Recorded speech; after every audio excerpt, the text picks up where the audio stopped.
अस्सलाम वालेकुम ख़वातीन व हज़रात, उम्मीद है आप बहुत ज़्यादा खैरियत से होंगे और अपनी ज़िंदगी के अंदर खुश होंगे। आज हम लोग जिस टॉपिक के बारे में बात करने वाले हैं वो है अकाउंटिंग के हेड्स। हेड ऑफ अकाउंटिंग की इस वीडियो के अंदर हम लोग जानने वाले हैं कि दरअसल हेड ऑफ अकाउंट्स होते क्या हैं और दरअसल अकाउंटिंग में ये हेड ऑफ अकाउंट्स कितने किस्म के होते हैं। तो हेड ऑफ अकाउंट्स की थोड़ी सी काइंड से पहले जाने के लिए कितने हेड ऑफ अकाउंट्स होते हैं उसको समझने से पहले हमें ये समझना पड़ेगा कि एक्चुअल में हेड्स कहते किसे हैं या फिर हेड ऑफ अकाउंट्स होते क्या हैं। तो याद रखिएगा कि हेड ऑफ अकाउंट्स को हम लोग नॉर्मली मैं पिलर्स ऑफ अकाउंटिंग भी कहता हूं, क्योंकि ये एक ऐसी चीज़ें हैं जो कि अकाउंटिंग के सुतून है, जो अकाउंटिंग के पिलर्स हैं। पिलर्स दरअसल क्या होते हैं? पिलर्स हमारी घरों की बुनियाद के अंदर या किसी भी बिल्डिंग के स्ट्रक्चर के अंदर या इवन हमारी जिस्म के अंदर हमारी रीढ़ की हड्डी बोन जो है हमारी बैकबोन, वो एक पिलर का काम करती है। पिलर्स दरअसल क्या होता है? पिलर्स एक ऐसी चीज़ होती है जो पूरे घर को, पूरी बॉडी को या किसी भी चीज़ के पूरे स्ट्रक्चर को लेकर खड़ी हुई होती है या फिर खड़े हुए होते हैं। अगर उन पिलर्स में से कोई एक चीज़ या फिर सारे पिलर्स अगर गिर जाएं या एक पिलर को भी अगर कुछ नुकसान पहुंचता है तो दरअसल वो पूरा स्ट्रक्चर तबाह होने का खतरा होता है। बिल्कुल इसी तरीके से याद रखिएगा कि अकाउंटिंग को खड़ा करने के लिए, फिर हम ये भी कह सकते हैं कि बिजनेस को चलाने के लिए, बिजनेस को खड़ा करने के लिए 5 पिलर्स होते हैं जिसके ऊपर बिजनेस चलता है या जिसके ऊपर पूरी अकाउंटिंग चलती है।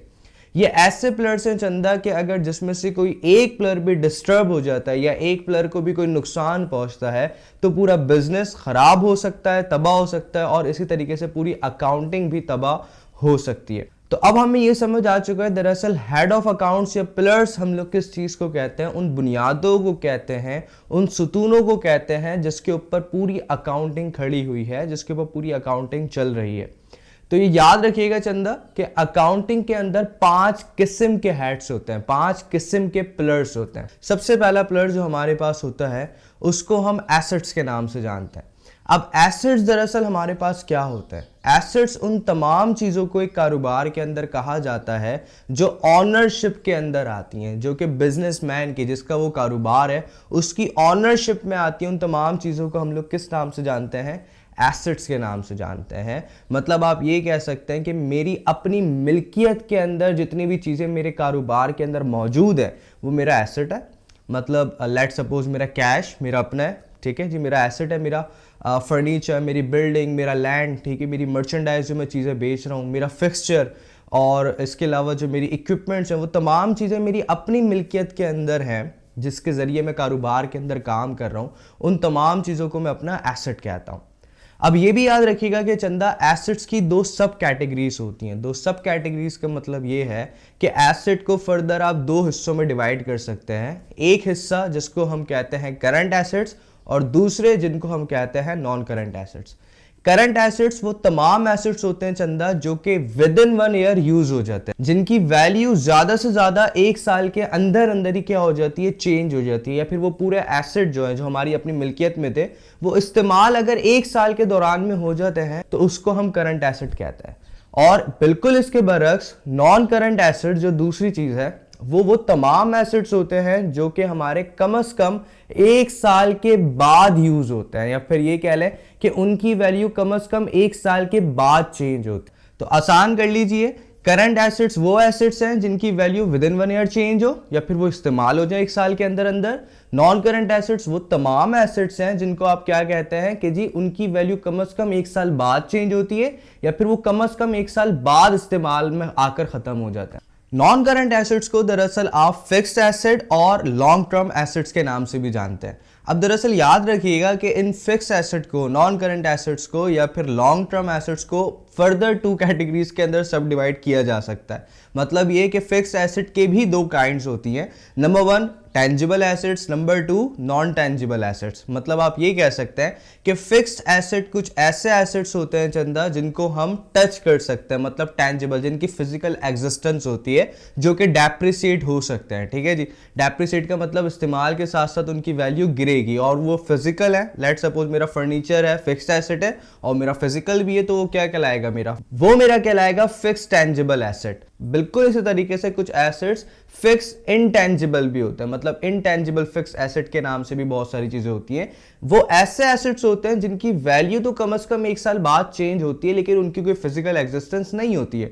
फिजिकल एग्जिस्टेंस का मतलब ये है कि उनकी कोई, जैसे फर्नीचर एक जगह पर रखा हुआ आपको दिख रहा है, ऐसे वो कहीं रखा हुआ नहीं दिख सकता, क्योंकि वो एक इनटेंजिबल प्रॉपर्टी, मतलब जिसको आप छू नहीं सकते। जैसे कि आपकी वेबसाइट का डोमेन, आपके कॉपीराइट्स, आपकी रॉयल्टी, आपके पेटेंट्स, ये तमाम चीजें दरअसल आपके इनटेंजिबल फिक्स्ड एसेट के अंदर आती है।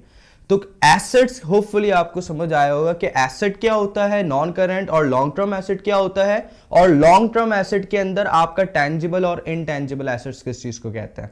दूसरी चीज, आपके पास लाइबिलिटीज होती हैं। लाइबिलिटीज का मतलब आपके पास वो तमाम ऐसी चीजें होती हैं जो कारोबार में आपकी जिम्मेदारियां हैं, मतलब जिनकी आपके ऊपर ऑब्लिगेशन ऑफ पेमेंट तो आ चुकी है, मतलब आपको वो चीज पे करनी है लेकिन आपने अभी तक पे नहीं करी है। ऐसी तमाम चीजें आपकी लाइबिलिटीज होती हैं। लाइबिलिटीज का मतलब आपकी जिम्मेदारियां होती हैं। जिम्मेदारियों का मतलब क्या है कि लेट सपोज आपने किसी से उधार के पैसे लिए हुए, अब आपने वो पैसे देने, ऑब्लिगेशन आ चुकी है लेकिन अभी तक आपने दिए नहीं है, तो वो आपका क्या है, पेबल है, मतलब जो आपने पे करना है। तो ऐसी चीजें जो पेबल होती हैं वो आपकी लाइबिलिटीज होती हैं। बिल्कुल इसी तरीके से आपका salaries payable, loan payable, bonds payable, जितनी भी चीजें हैं जो कि आपके ऊपर लागू है कि आप उसके पैसे दें किसी सामने वाले को और आपने अभी तक नहीं दिए, तो वो तमाम चीजें आपकी लाइबिलिटी होती हैं। लाइबिलिटी भी बिल्कुल एसेट्स की तरह दो किस्म की होती हैं। एक होती है शॉर्ट टर्म लाइबिलिटी या जिसको करंट लाइबिलिटी भी कहते हैं, और एक होती है लॉन्ग टर्म लाइबिलिटी जिसको हम लोग नॉन करंट लाइबिलिटी के नाम से भी जानते हैं। अब इन दोनों में फर्क बिल्कुल सेम ही एसेट्स की तरह। शॉर्ट टर्म लाइबिलिटी या करंट लाइबिलिटी उन चीजों को कहते हैं, मतलब उन जिम्मेदारियों को कहते हैं जिनके पैसे आपने विद इन 1 ईयर देने, और लॉन्ग टर्म लाइबिलिटी या नॉन करंट लाइबिलिटी उन तमाम लाइबिलिटी से जिम्मेदारियों को कहते हैं जिनकी पेमेंट कम से कम आपने 1 साल बाद करनी है।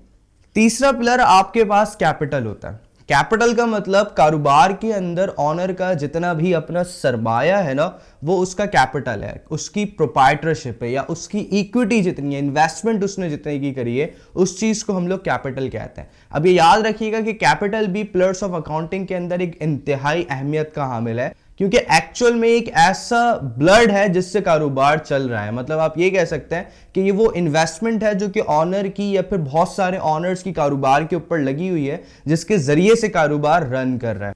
चौथा पिलर या हेड आपके पास अकाउंटिंग का एक्सपेंसेस होते हैं। एक्सपेंसेस का मतलब कारोबार करते हुए आपके जितने भी खर्चे होते हैं, जिसको हम लोग अखराजात कहते हैं, खर्चों की जमा अखराजात होती है। तो इसका मतलब ये है कि कारोबार के अंदर आपके जितने भी खर्चे हैं वो तमाम आपके एक्सपेंस कहलाते हैं, और ये भी अकाउंटिंग का एक पिलर है। क्यों? क्योंकि आपके कारोबार के अंदर आप जब काम कर रहे हैं, एक दुकान के अंदर बैठे हुए हैं, कोई चीज़ बेच रहे हैं, कोई चीज़ खरीद रहे हैं, कुछ लोग आपके साथ बैठकर काम कर रहे हैं, उनको आपने सैलरी पे करनी है, रेंट पे करना है दुकान का, और बिल पे करना है, यूटिलिटी बिल्स पे करने हैं, फिर आपको और भी बहुत सारे खर्चे हैं कारोबार के अंदर। तो वो तमाम खर्चे देना भी आपके ऊपर ही लागू होता है, उन खर्चों के पैसे निकालना भी कारोबार के हिस्से में आता है। और याद रखिएगा कि अगर आप ये पैसे नहीं भरते एक्सपेंस के, अगर आप कॉस्ट और रेवेन्यू के ऊपर ही काम करते रहते हैं, रेवेन्यू पे भी आते हैं, तो याद रखिएगा कि वो एक्सपेंस एक ऐसा नतीजा निकाल कर ले आएंगे जिससे आपका कारोबार ठप हो जाएगा। तो ये याद रखिएगा कि वो तमाम एक्सपेंसेस जो कारोबार करते हुए आप पर लागू होते हैं कि आप उसके पे करें, आपको वो पे करना पड़ते हैं। मतलब चौथा प्लेयर आपके पास है एक्सपेंस। पांचवी चीज आपके पास होती है चंदा, रेवेन्यू। रेवेन्यू का मतलब होता है कारोबार के अंदर आपकी आमदनी। कितना इंपॉर्टेंट आपके पास पिलर है, मतलब ये कारोबार के अंदर आपने ढेरों काम करें, 1 साल बैठकर, 1 दिन बैठकर आपने काम करा है, आपको ये भी पता होना चाहिए कि आपके कारोबार में आपका रेवेन्यू कितना है। रेवेन्यू का मतलब होता है आपकी आमदनी। आमदनी का मतलब आपकी इनकम। अब ये याद रखिएगा कि ये इनकम है, ये प्रॉफिट नहीं है, क्योंकि रेवेन्यू के अंदर आपकी कॉस्ट और प्रॉफिट दोनों शामिल होते हैं। तो रेवेन्यू याद रखिएगा कि वो टोटल अमाउंट है जो सेल करके आपको अपने कस्टमर से हासिल हो रही है। देन जब आप उस रेवेन्यू में से अपनी कॉस्ट हटा देंगे, देन यू विल नो कि आपको कारोबार के अंदर प्रॉफिट कितना हुआ है।